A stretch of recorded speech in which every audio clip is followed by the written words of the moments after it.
Hello students, welcome to my channel Shreya classes. आप सभी को मेरे यूट्यूब चैनल श्रेया क्लासेस में बहुत बहुत स्वागत है।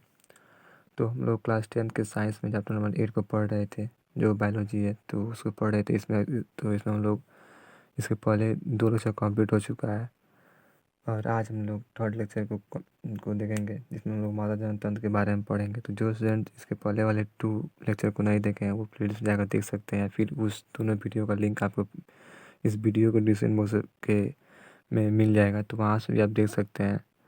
और हाँ स्टूडेंट, अगर वीडियो अच्छी लगे तो लाइक कीजिएगा, चैनल को सब्सक्राइब और बेल आइकन को दबा दीजिएगा, जो भी वीडियो अपलोड होगा उसका नोटिफिकेशन आगे सबसे पहले पहुँच जाए। तो चलिए स्टार्ट करते हैं। मादा जनन तंत्र, फीमेल रिप्रोडक्टिव सिस्टम। मादा जनन कोशिका अर्थात अंडाणु को अपने उत्पन्न करने वाले अंग एवं जनन कोशिकाओं को निषेचन के स्थान तक पहुंचाने को संयुक्त रूप से मादा जनन तंत्र कहा जाता है। मादा जनन तंत्र में 2 अंडाशय होते हैं। इन दोनों अंडाशयों में से किसी एक से एक अंडाणु का विमोचन प्रत्येक महीने होते रहता है। इस अंडाशय का मुख्य अंडवाहिनी के द्वार खुला होता है, जो गर्भाशय से जुड़ा होता है। गर्भाशय का मुख्य ग्रीवा से खुला होता है और इससे योनि का मुख्य खुलता है। प्रजनन क्रिया के समय जब शुक्राणु गर्भाशय में पहुंचता है, तब गति करते हुए अंडाणु तक चला जाता है और उसके साथ निषेचित हो जाता है। इस प्रक्रिया को निषेचन कहा जाता है। निषेचन के बाद युग्मक जाइगोट का निर्माण होता है। यह युग्मनज गर्भाशय में स्थापित हो जाता है तथा विभाजित होने लगता है। भ्रूण के समुचित विकास के लिए गर्भाशय में थैलीनुमा संरचना जैसी एक संरचना होती है, जिसे प्लेसेंटा कहा जाता है। प्लेसेंटा में रक्त वाहिकाओं का जाल होता है। इसी के माध्यम से गर्भ में पल रहे भ्रूण को पोषक तत्वों की प्राप्ति होती है तथा भ्रूण के द्वारा उत्सर्जित अपशिष्ट पादपों का निपटान भी इसी प्लेसेंटा के माध्यम से होता है। लगभग 9 महीने में भ्रूण को संपूर्ण विकास हो जाता है। इसके बाद द्वारा शिशु का जन्म होता है। गर्भाशय की पेशियों में लेवल समुचित से शिशु का जन्म होता है। तो ये टॉपिक आप लोग समझ में आ गया। अब नेक्स्ट टॉपिक देखते हैं। ये डायग्राम आप लोग को इम्पोर्टेंट है, क्योंकि ये क्वेश्चन ये फिर डायग्राम एग्जाम में पूछ सकता है। नेक्स्ट टॉपिक है ऋतुस्राव, मासिक धर्म, रजो धर्म, महीना का आना, MC मेंस्ट्रुअल साइकिल का आना। तो चलिए इसको देखते हैं। स्त्री में प्रत्येक महीने किसी एक अंडाशय से अंडाणु का विमोचन होता है। इसमें पूर्व ही गर्भाशय की प्रति माँ इसकी तैयारी करता है। क्या होता है कि स्त्री में प्रत्येक महीने किसी एक अंडाशय से अंडाणु का विमोचन होता है। इसमें पूर्व ही गर्भाशय की प्रति माह में इसका तैयारी हो जाता है। गर्भाशय की अंतर्भित्ति तैयारी करता है। गर्भाशय की अंतर्भित्ति मांसल एवं स्पंजी हो जाता है। यह अंड के निषेचन होने की अवस्था में उसके पोषण के लिए आवश्यक है। यदि निषेचन की क्रिया नहीं होती है तो यह विमोचित अंडाणु लगभग 1 दिन के बाद मर जाता है, जिसके कारण गर्भाशय की अंतर्भित्ति में बने संरचना की भी कोई आवश्यकता नहीं रहती है, जिसके कारण यह जगह जगह से टूटने लगता है और रक्त तथा म्यूकस के रूप में योनि से द्वारा बाहर आने लगता है। इसी को ऋतुस्राव, मासिक धर्म, रजो धर्म, महीना का आना, MC मेंस्ट्रुअल साइकिल का आना कहलाता है। मासिक धर्म प्रत्येक महीने होता है जब तक कि स्त्री गर्भधारण न कर ले। जब स्त्री गर्भधारण कर लेती है तब यह ऋतुस्राव आना बंद हो जाता है। पुनः शिशु के जन्म के बाद यह पहले की तरह प्रत्येक महीना आना शुरू हो जाता है। ऋतुस्राव प्रायः 11 से 13 वर्ष की आयु से शुरू हो जाता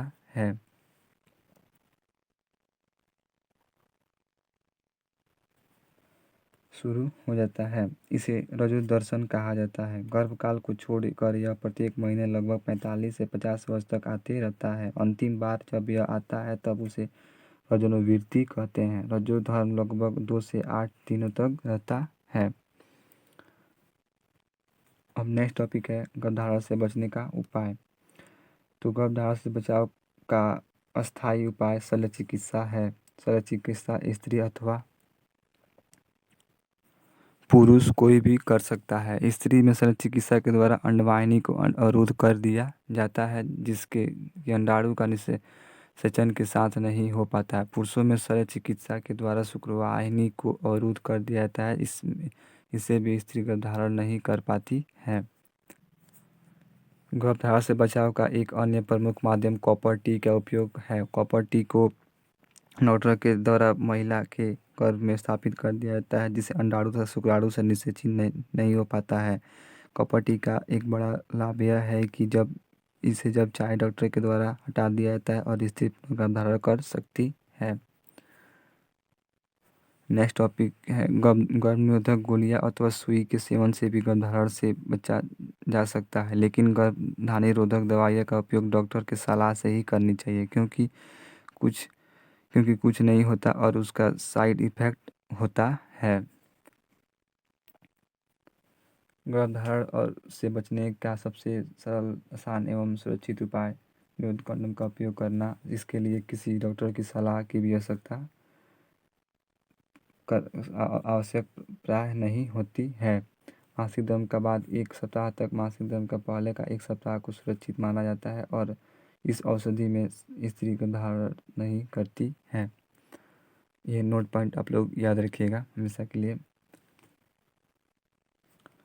नेक्स्ट टॉपिक है यौन संचालित रोग, सेक्सुअली ट्रांसमिटेड डिजीज एसटीडी।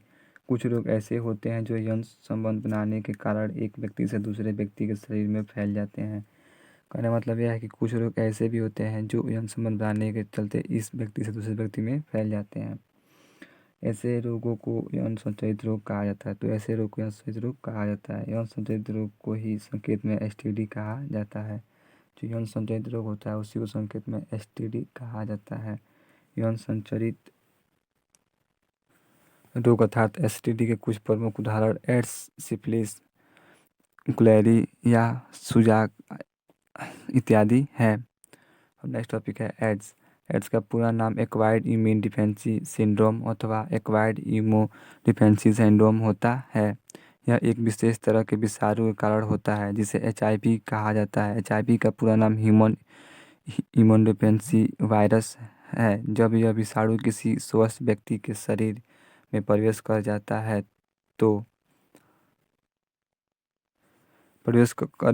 तब वह व्यक्ति एड्स का शिकार हो जाता है। मानव का शरीर की प्रतिरक्षा एचआईवी प्रतिरक्षा तंत्र इम्यून सिस्टम को नष्ट करने लगता है, जिसके कारण व्यक्ति के शरीर में रोगों से लड़ने की क्षमता की मृत्यु हो जाती है, क्योंकि एड्स का अभी तक कोई सफल इलाज नहीं खोजा जा सकता है।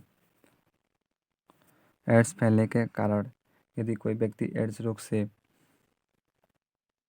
ग्रसित है और उस व्यक्ति से कोई स्वस्थ व्यक्ति यौन संबंध स्थापित करता है तो वह स्वस्थ व्यक्ति को भी एड्स रोग से ग्रसित हो जाता है। यदि एक ही सुई से एड्स रोगी को सुई देने के बाद स्वस्थ व्यक्ति को सुई दी जाए तो वह भी व्यक्ति भी एड्स रोग से ग्रसित हो जाता है। जैसे कि कितने डॉक्टर होते हैं कि जो गांव में घूमते होते हैं, वो एक ही सुई क्या करते हैं, किसी को दे करके फिर उसको साफ, जो नीडल होता है उसको निकाल कर फिर किसी और को देते हैं, या फिर उसी सुई को साफ करके किसी को देते हैं। तो वैसे क्या होगा कि अगर किसी को कोई भी रोग हो तो वो रोग जो फैलने वाला रोग होता है तो वो एक किसी जो उस सुई से किसी रोग को, मान चलिए किसी सपोज डैट किसी आदमी को रोग है और उसको वो ले जाकर इंजेक्शन उसी से सुई से दिए और फिर उसी सुई से किसी और को दिए, तो वो इसे एड्स भी फैल सकता है और भी जो रोग होती है फैलने वाला वो भी फैल सकता है। तो इसीलिए आप लोग कभी भी जब सुई दिलवाए तो देख कर दिलवाए कि डॉक्टर कैसा सुई से दे रहा है। फिलहाल की जो बड़े डॉक्टर होते हैं तो वैसा नहीं करते हैं, लेकिन जो गांव वाले डॉक्टर होते हैं तो वो अधिकतर ऐसे ही करते हैं। नेक्स्ट है यदि माँ बाप को एड्स हो तो उसके बच्चे में भी जन्म से ही एड्स रोग होता है। जैसे कि अगर माँ बाप में एड्स हो तो जो उसका बच्चा जन्म पाया होगा उसको भी एड्स हो जाता है। एड्स से बचाव का उपाय, व्यक्ति को अपने मन पर नियंत्रण रखना चाहिए। हमेशा एक ही व्यक्ति से यौन संबंध स्थापित करना चाहिए। किसी भी अपरिचित व्यक्ति से संबंध स्थापित नहीं करना चाहिए। यदि यौन संबंध स्थापित करने की आवश्यकता हो तो सुरक्षा के उपाय जैसे का उपयोग करना चाहिए, यद्यपि कंडोम का उपयोग रोगों के से भी 100% बचाने से सफल नहीं है। यदि किसी व्यक्ति को रक्त चढ़वाने की आवश्यकता हो तो सबसे पहले रक्त की जांच कर लेनी चाहिए। एक ही सुई से हमेशा एक ही व्यक्ति को सुई दिया जाना चाहिए। एड्स रोगी माँ बाप को अपने संतान को जन्म नहीं देना चाहिए। नेक्स्ट है प्रतिरक्षा तंत्र, इम्यून सिस्टम। हमारे शरीर के अंदर एक ऐसा तंत्र है जो रोगों से लड़ने में हमारी सहायता करता है। कह रहा है कि हमारे जो शरीर होता है उसके अंदर एक ऐसा यंत्र होता है कि जो रोगों से लड़ने में हमारी सहायता करता है। ऐसे तंत्र को ही प्रतिरक्षा तंत्र कहा जाता है। तो जो ऐसे जो तंत्र होता है उसी को प्रतिरक्षा तंत्र कहा जाता है। जिस व्यक्ति का प्रतिरक्षा तंत्र जितना मजबूत होता है उसमें रोगों से लड़ने की क्षमता उतना ही अधिक होती है। तो क्या होता है, मतलब कोई भी व्यक्ति में प्रतिरक्षा तंत्र जितना ही मजबूत होता है तो उसको जल्दी कोई रोग नहीं होता। अगर होता है तो उसे लड़ने में क्षमता मिलता है। अब नेक्स्ट टॉपिक है निषेचन, फर्टिलाइजेशन। नर जनन कोशिका का मादा जनन कोशिका के साथ संलयन होना निषेचन कहलाता है। ये कह रहा है कि जो नर जनन कोशिका होता है उसका मादा जनन कोशिका के साथ संलयन होना निषेचन कहलाता है। तो अब नेक्स्ट वीडियो हम लोग देखेंगे। तो वीडियो कैसी लगी कमेंट में जरूर बताइएगा, और वीडियो अच्छी लगी हुई तो चैनल को सब्सक्राइब कर दीजिएगा और वीडियो को लाइक करके कर दीजिएगा। और चैनल सब्सक्राइब करके बेल आइकन को दबा के ऑल नोटिफिकेशन पर क्लिक कर लीजिएगा, जो ये वीडियो अपलोड होगा उसका नोटिफिकेशन आकर सबसे पहले पहुंच जाए। तो चलिए मिलते हैं नेक्स्ट वीडियो में, तब तक धन्यवाद। जय हिंद, जय भारत।